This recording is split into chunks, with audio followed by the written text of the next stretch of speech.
I want to thank Adaniya Shibli and her colleagues for having us here in this delightful conference about trains.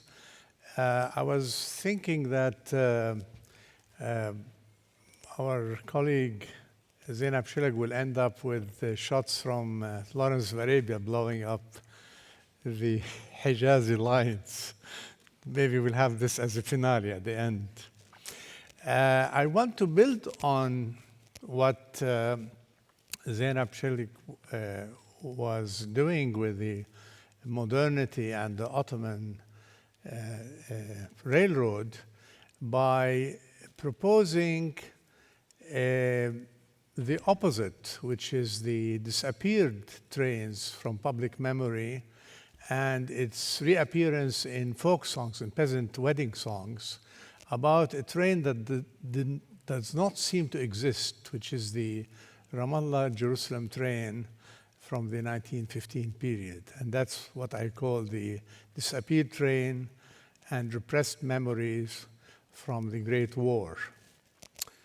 The Hijazi railroad that Zainab was discussing had a substantial impact not only on the Levant, on Syria, Lebanon, and Palestine, but also transformed the face of how people look at distances and the interurban experience, linking the rural to the urban, just before the war and especially during the war.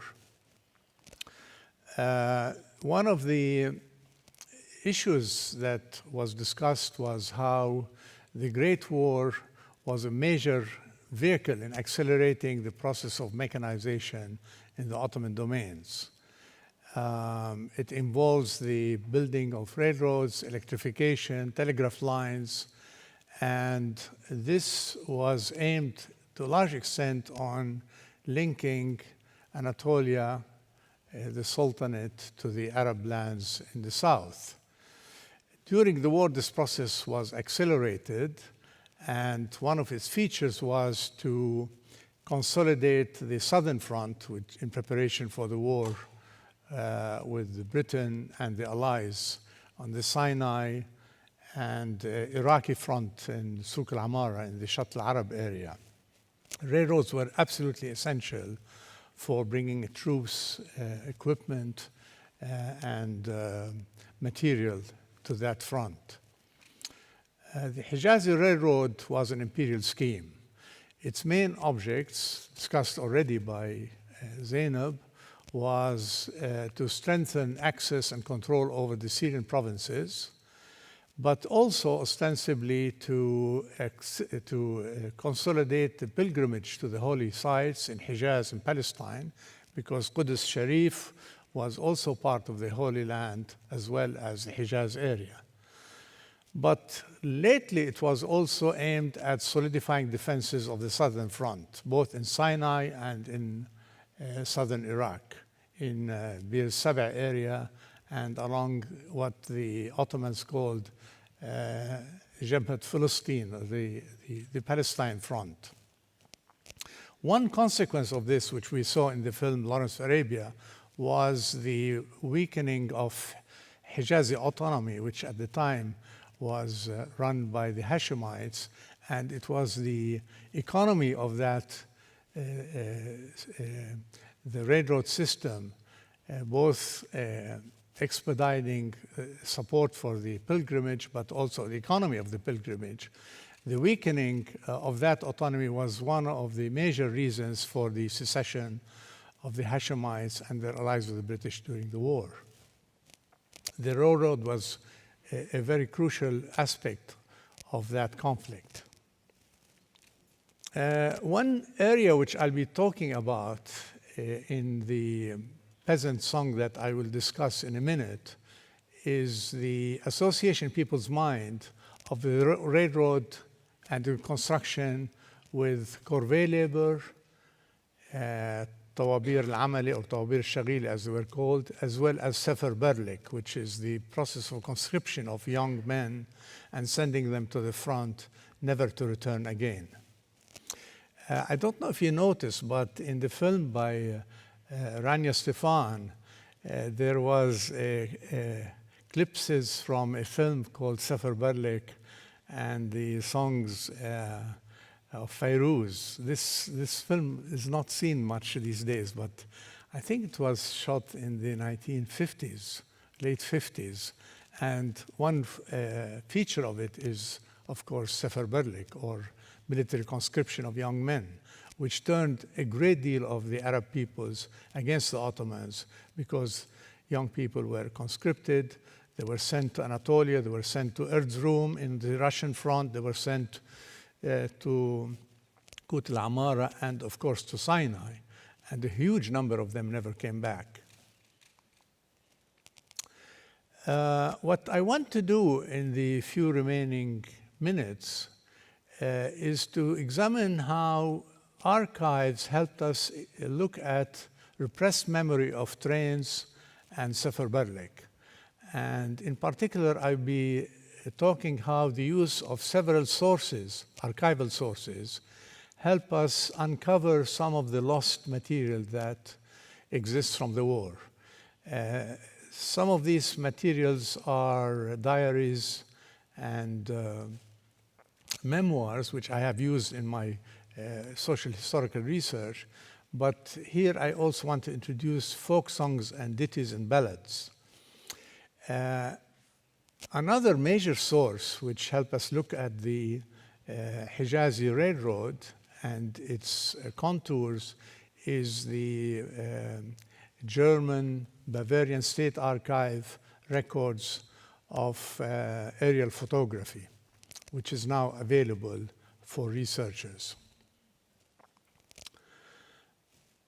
One thing I will remind you of is that aerial photography was crucial not only in surveillance, military surveillance, but also in helping urban planning and the topography of the areas under the Ottoman domain.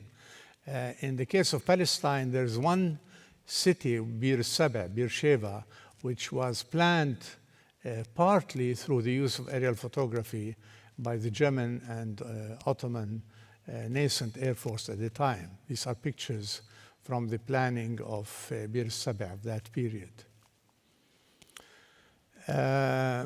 This is a rare photograph taken in January 1918 by the German Air Force over an area called Balu al-Bira. Those of you who come from that area may recognize the small lake in the picture, which exists in the eastern part of Ramallah today.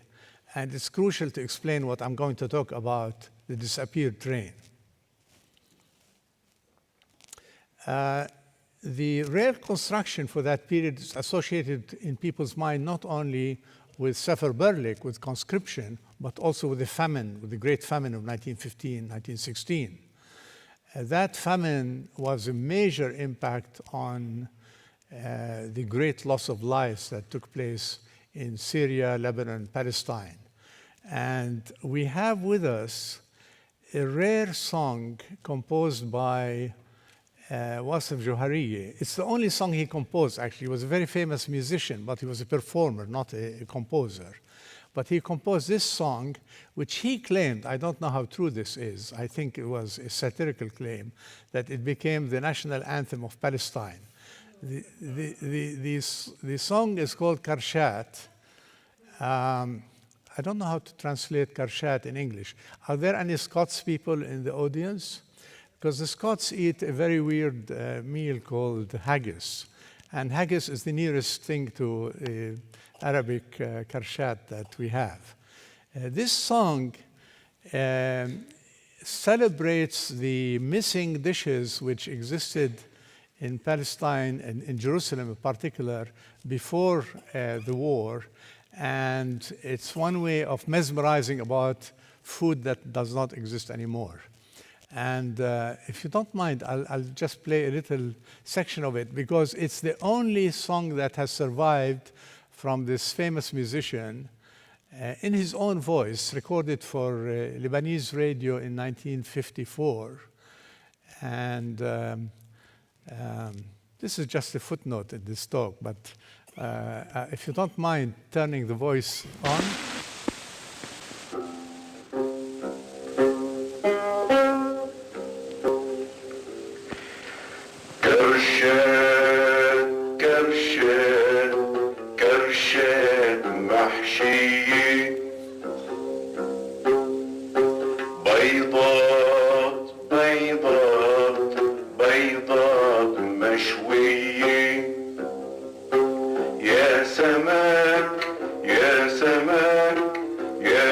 I'll give you the translation in a minute. بادر بادر بادر واشرب واسكت واشرب وغني واطرب واعلم أن سكر مجرد ما على الإنسان من مهرب فالسكر أنفاع منه لا دفع. We'll come back to it. So with the famine, we have the dark memories of conscription, but also what is known as Tawabir al-Shaghili, or the volunteer labor brigades, which was a basic mobilizing force in construction, or extending the construction of the railroad going to Bir Sabah and areas south.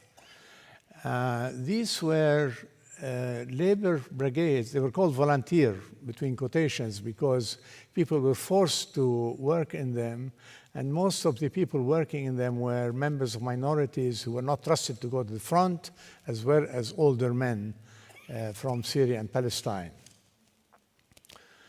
Seferberlik, of course, was the major plight of the war, and we have a large number of songs that talked about the longing of, in both Turkish and Arabic, about the impact of sending people to these various fronts. I should remind you that Syria had the highest number of losses during the war, the First World War, in the world. 1/6 of the population perished because of conscription, because of untreated wounds, and because of the famine of 1915-16. 1/6 of the population, which was much higher than the proportion of people who died in the war in Germany, in Belgium, in France, and in Britain, proportionate to the population. Now, the part about the lost train I'm going to talk about deals with very bizarre songs that is sung in Palestine in rural weddings. And its stanza goes like this: زعق بابور البيرة الله يجيره. The siren of the train of Bire has screamed, "May God protect it." And it starts by a reference to Najla, who's dancing in the wedding, and then hearing the voice of the Bire train, hoping that God protected. And then it talks about the young people who left and never came back. So there's a linkage between celebrating the wedding, the sound of the train, or the ship, I'll explain this in a moment, and the lost youth that may or may not come back. So this is the song. قومي أرقصي يا نجلة ببريك الزيت زمر بابور البيرة الله يجيري وسمعنا زعيقة من كاع الواد.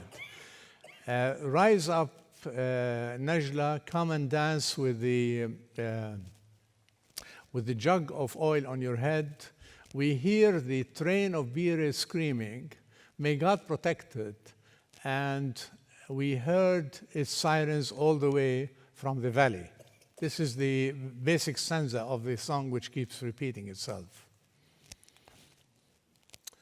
Now, the lost Bire train is quite phenomenal because it refers to a train that does not exist. Not only does not exist on the ground, there are no traces of it, such as the ones that Rania Stefan showed us in her film. It does not actually exist in people's memory. So I rely on a very flimsy source, archival source, which is this song. to refer to a train that has totally disappeared. And the reason we don't know about it, I will explain in a moment, has to do with the fact that this train was constructed immediately at the end of the war by the British to pursue the withdrawing Ottoman army in the Nablus region all the way to Damascus and Aleppo.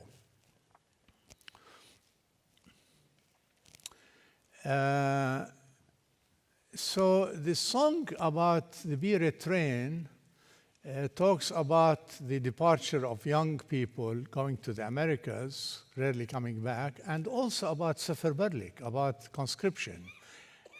Also people going to the fronts and not coming back. The question is, why is the existence of this train, why is it denied? Why is it denied people's memory?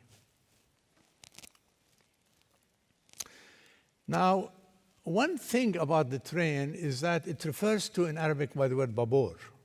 Babor is equivalent to the Italian vapor, vapore, vaporetto, which is still used for a ship and used to be used for all steam engines, including the train. In Arabic, babor could be one of three things. It could be a ship, it could be a train, or it could be the primus heater, which you pump kerosene in it and creates a vapor which is lighted and heats things, heats food. So is it a train or is it a ship? We have three archival evidence for this train that I want to introduce. The first one is a rare picture which appears in the Johariya photo collection showing the train moving on top of the tomb of the kings going towards north. This is the area where the American colony is located. Every time I show this picture to people, they said it must be constructed. It must be the work of Photoshop techniques. The Photoshop techniques existed in very primitive forms in those days. So, but there's a collective denial that it existed. This is the photograph, and underneath it we have the caption, Tanzania al-Jaysh al-Britani, the train of the British soldiers moving north from Jerusalem at the tombs of the kings, 1918. The second evidence is the German Air Force surveillance aerial photography, which is now available from Bavarian Air Force. And this is the only picture I could find which has an actual train in it. I don't know if you can see it in this, but this is the road that goes from Jerusalem to Ramallah, passing the town of Beirut, and going all the way north to Silwad and Silt al-Zahar and areas called Turmus Ayya. And this is the train right here. And this is the railroad. This is the only picture in the world that exists for the train taking from the air. And actually, if you enlarge it, you will find the steam engine blowing the train. And I can assure you this is not a Photoshop picture. This is an actual picture showing a train.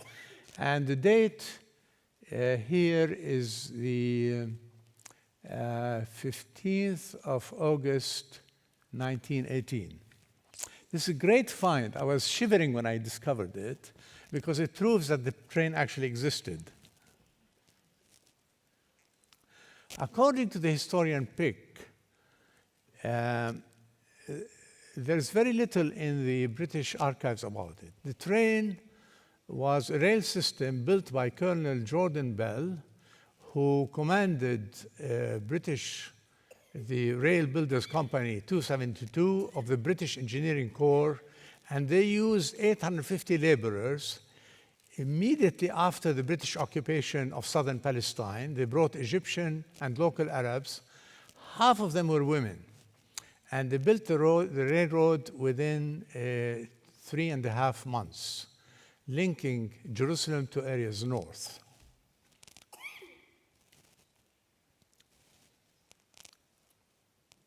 So this is a picture which shows the rail track, but not the train itself, going to Balou al-Biri and going also to areas north.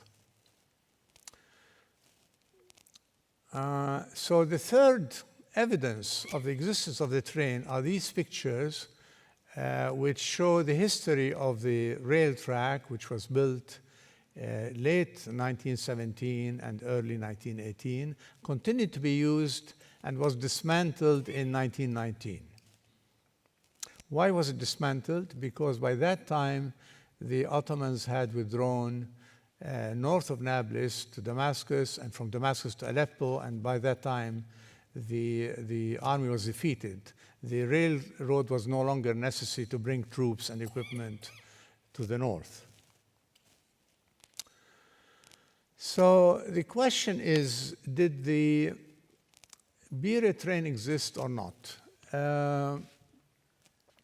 In my view, the disappearance of the train from local memory, and I should add from national Palestinian memory, has to do with its usage.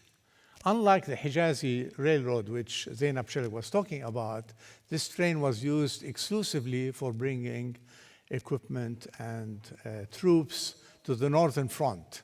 There was no passengers allowed on it. So there was no public consciousness of using that train to go to various places. Unlike the Hijazi Railroad and the Coastal Railroad, which took people to Rafah, from Rafah to Sinai and Egypt, and linking them areas north to Syria and Lebanon. It transformed their lives, but this train was used only for military reasons.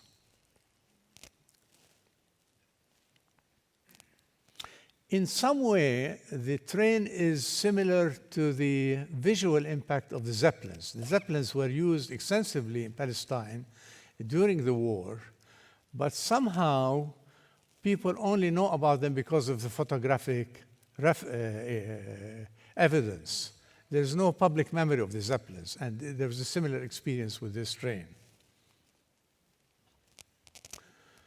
So the train whistle is the only existence of the train which has survived in folk songs and peasant songs.